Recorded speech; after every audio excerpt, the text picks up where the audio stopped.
Hey everyone, welcome back to the FU Cancer podcast. Joining me today is a best-selling author and cancer survivor, Gina Mulligan. Gina is the author of two historical novels and the best-selling nonfiction book, Dear Friend, Letters of Encouragement, Humor, and Love for Women with Breast Cancer.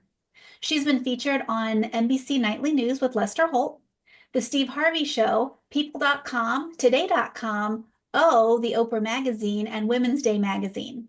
I am so very excited to bring Gina to FU Cancer because, in addition to her work as an author, she's also the founder of a pretty awesome organization called Girls Love Mail. Girls Love Mail is a national charity that collects handwritten letters for women with breast cancer. Since its formation in 2011, Girls Love Mail has sent out over 270,000 letters across the country. So, Gina, thank you so much for joining us today on the FU Cancer podcast. Well, thank you for having me. I'm excited to be here. So I actually had the opportunity to contribute to Girls Love Mail many years ago. The hospital I was working for at the time hosted an annual health fair where vendors and nonprofits came together to offer breast cancer resources and health screenings to the local community. So my role on the planning committee was pretty awesome.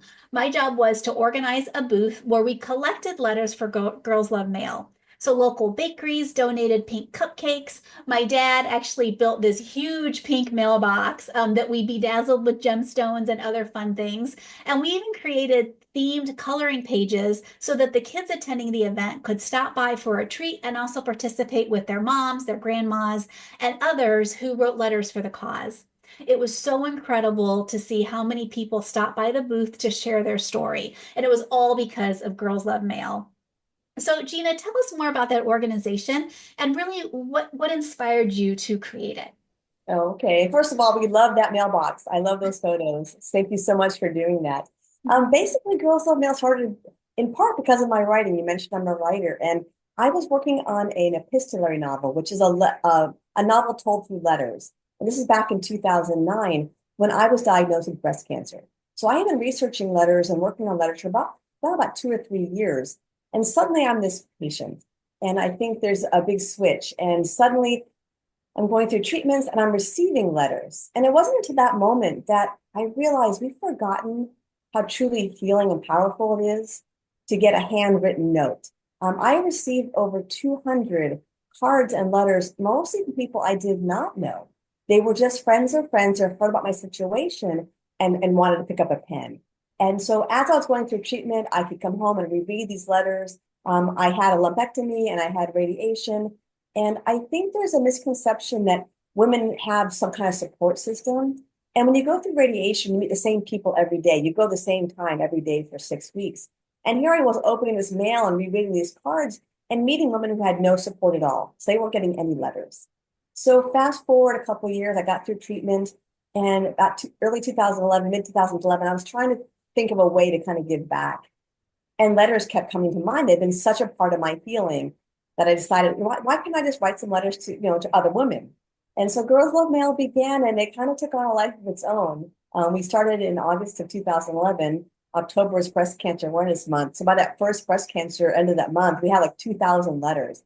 And I thought it was just going to be me writing a few at my dining room table. So that's just how it started, and it took on a life of its own. So tell us how it works from generating the letters and then how you actually distribute them to others. So it's really very simple. Anyone who wants to write a letter can pick up a pen. We've got guidelines and information on our website. They write a letter, dear friend or dear sister, on any paper that fits in our envelope. And then they mail it to us. And we're based in Sacramento County, California. And then we actually read every letter, put them in our special envelope, and get them out through cancer centers.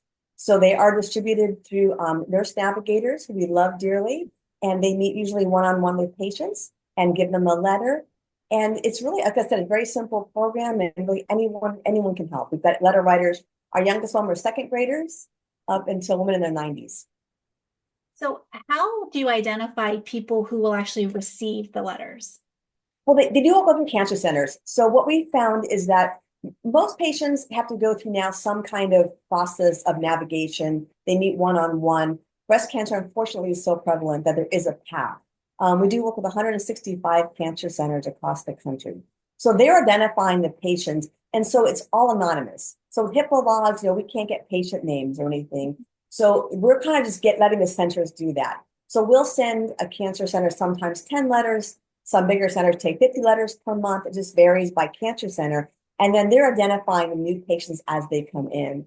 And what I love is often patients get a new cancer binder. And I got one when I was diagnosed. And I love it because it's a scary binder. It's got information of all kinds of treatment options. You don't yet usually know what you're going to have, but you could have information about losing your hair, losing your fingernails, awful side effects, other side effects from treatments. And I just love that our letter goes in that as well. These letters of encouragement that say, you're not alone, you can do this, and we're here to help. And I think that's just a great way to kind of bring it back, kind of a circle of caring. Well, I think it is because, as working in a cancer center in the past, you really focus on what's wrong and what's the medical treatment, right? Like that's what we're trained to do. We're trained to give medical treatment.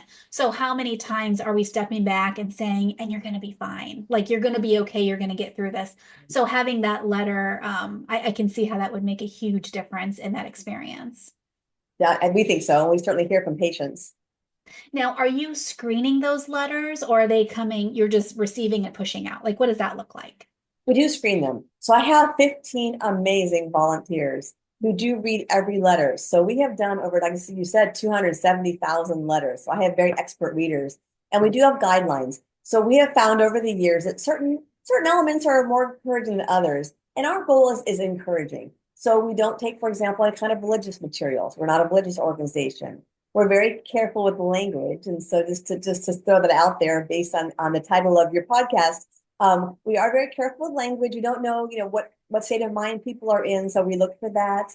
We want the letters to be encouraging. We don't mention death and things, nothing political. So we've added the guidelines over the years, but they are definitely screened, and every single one is read to make sure that they will be encouraging for the recipient. Again, the goal for us is to make a gift for the recipient. And we think each letter can be and is a gift. Well, and you obviously, you 270,000, you've got some practice. Like your readers know what they're looking for. Yes, we definitely have some practice. Well, I wanted to share with you a quote from a patient who received a letter from Girls Love Mail. So the writer wrote, "When I received my binder, it was a treat to find a handwritten note among all of the quote scary things in my binder." So similar to what you said a few moments ago. That personal touch meant so much to me. So how often are you hearing comments or stories like that where you've made a really scary situation a little bit more bearable? You've heard many. I mean, now it's been many years. We don't hear them, every day. It's certainly women are going through treatment. It's early. They're not going to pick up the note, send us a note right away. But we do hear stories. And I think that there's two that have stuck with me. One was a woman who was just kind of afraid to open her letter and then finally did. And she actually emailed me to say that she loved butterflies. She just was obsessed with butterflies.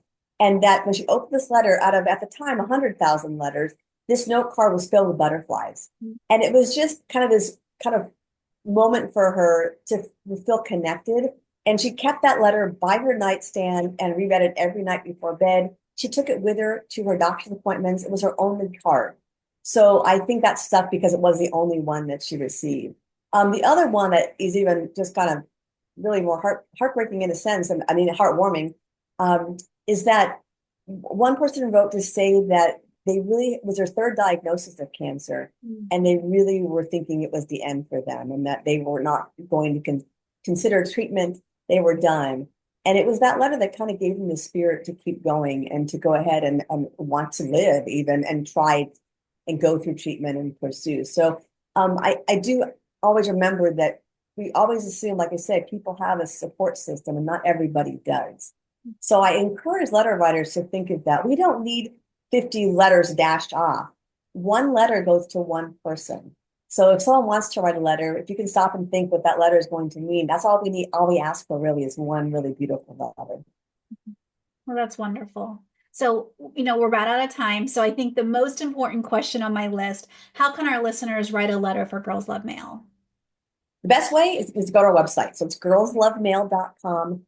All the guidelines, all the frequently asked questions, all the tips and samples are all out there. We encourage groups. It's a great group activity for all ages.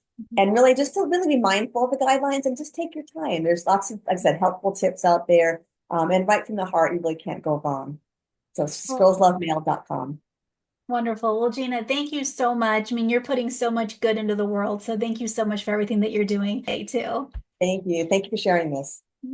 And listeners, please also, in addition to the Girls Love Mail website, visit our website at fucancer.health. We have a ton of cancer-related resources available. And also be sure to like and follow this podcast so you can stay up to date with our content.